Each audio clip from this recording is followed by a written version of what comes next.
अस्सलाम वालेकुम। आज हम एक ऐसे टॉपिक पर बात करने जा रहे हैं जो कौमी तरक्की के लिए एक बहुत बड़ा जरिया बन सकता है, और वो है विमेन एम्पावरमेंट। एम्पावरमेंट का मतलब असल में है क्या और ये कौमी तरक्की से कैसे जुड़ा है, आइए इसको आसान तरीके से समझते हैं। एम्पावरमेंट का मतलब है किसी शख्स को ये आज़ादी देना कि वो अपनी ज़िंदगी के फैसले खुद कर सके, चाहे वो तालीम हो, करियर हो या उनकी पर्सनल लाइफ। ये सिर्फ जेंडर इक्वालिटी की बात नहीं है, ये पूरी कौम की तरक्की को आगे बढ़ाने का जरिया है। बहुत सी रिसर्च ने ये साबित किया है कि जिन ममालिक में जेंडर इक्वालिटी होती है उनकी इकोनॉमी तेज रफ्तारी से बढ़ती है।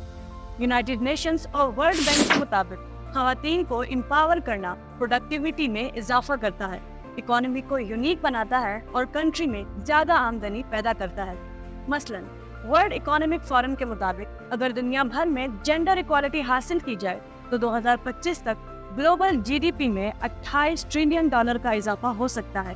ये अमेरिका और चाइना की कंबाइंड इकोनॉमी के बराबर है।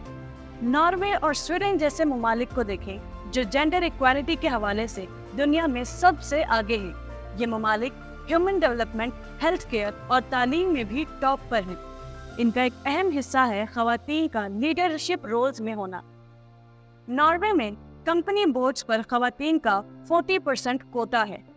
जब खवातीन को फैसले करने वाली पोजीशन पर रखा जाता है तो ये ममालिक अपने शहरियों के लिए ज्यादा इंक्लूसिव पॉलिसीज और इनोवेटिव सर्कमस्टांसेस पैदा करते हैं। लेकिन वो ममालिक जो अब तक पीछे हैं, उनका क्या? साउथ एशिया की बात करते हैं। मसलन इंडिया में रिसेंट तरक्की के बावजूद वर्क फोर्स में खवातीन का हिस्सा सिर्फ 20% के करीब है और पाकिस्तान में ये और भी कम है। इकोनॉमी पर इसके वाज़ेह बुरे असरात होते हैं। जिन ममालिक में खवातीन वर्क फोर्स का हिस्सा नहीं होती, वहाँ इकोनॉमी अपने आधे पोटेंशियल से भी कम पर चली जाती है। ये सिर्फ खवातीन का नुकसान नहीं बल्कि पूरी कौम का नुकसान है। खवातीन का एम्पावर हो जाना सिर्फ उनका ज़ाती फायदा नहीं है, इसका फायदा उनकी फैमिलीज और कम्युनिटीज को भी जाता है। रिसर्च ने दिखाया है कि खवातीन अपनी आमदनी का 90% अपनी फैमिलीज पर खर्च करती हैं, खासकर तालीम और हेल्थ केयर पर। जब एक औरत को इख्तियार मिलता है तो उसका पूरा खानदान फायदा उठाता है।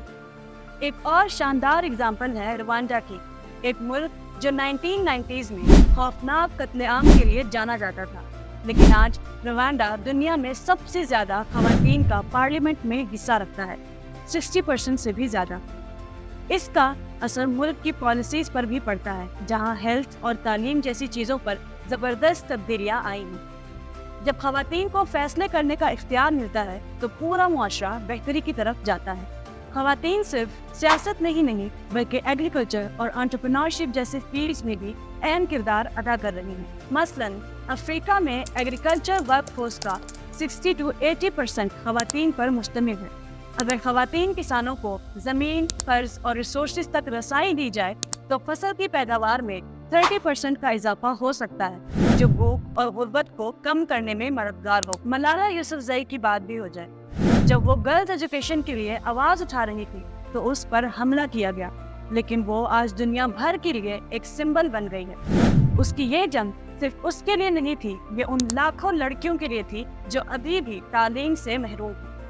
आज मलाला दुनिया को दिखाती है कि जब एक यंग गर्ल को तालीम और इख्तियार दिया जाता है तो वो अपनी कम्युनिटीज में सबसे ज्यादा डिफरेंस ला सकती है।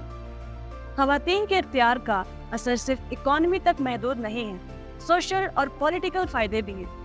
स्टडीज कहती हैं कि जिन ममालिक में खवातीन का सियासत और इकोनॉमी में ज्यादा शिरकत हो वो ज्यादा पुरअमन और मुस्तहकम होते हैं। Georgetown Institute of Women, Peace and Security के मुताबिक जिन ममालिक में जेंडर इक्वालिटी होती है वहाँ सिविल कॉन्फ्लिक्ट का खतरा कम हो जाता है। अब इन सब को जोड़ के देखें, अगर हम खवातीन को तालीम दें तो वो अपने घर वालों के लिए बेहतर फैसले करती हैं, इकोनॉमी में हिस्सा डालती हैं और बेहतर सोशल पॉलिसीज को आगे बढ़ाती हैं। जब ममालिक विमेन एम्पावरमेंट में सरमायाकारी करते हैं तो वो अपनी आधी आबादी में नहीं बल्कि अपने मुस्तकबिल में सरमायाकारी कर रहे होते हैं। तो अगली दफ़ा जब हम कौमी तरक्की की बात करें तो ये ना भूलें कि खवातीन को एम्पावर करना इसकी बुनियाद है। हम अपनी आधी आबादी को पीछे छोड़कर तरक्की की उम्मीद नहीं कर सकते। چاہے وہ تعلیم کے ذریعے ہو، اکانومک اپارچونیٹیز کے ذریعے ہو یا سیاسی نمائندگی کے ذریعے۔ خواتین کو اختیار دینا ہم سب کے فائدے میں ہے، اور یہ صرف ایک اخلاق کی بات نہیں ہے، یہ ایک اقتصادی، سیاسی اور سماجی ضرورت ہے۔ مستقبل ان ممالک کا ہے جو اپنی خواتین کو اختیار دیتے ہیں۔ ہم نے ہسٹری کی رائٹ سائڈ پر رہنا ہے یا نہیں، اس کا فیصلہ ہمیں آج ہی کرنا ہوگا۔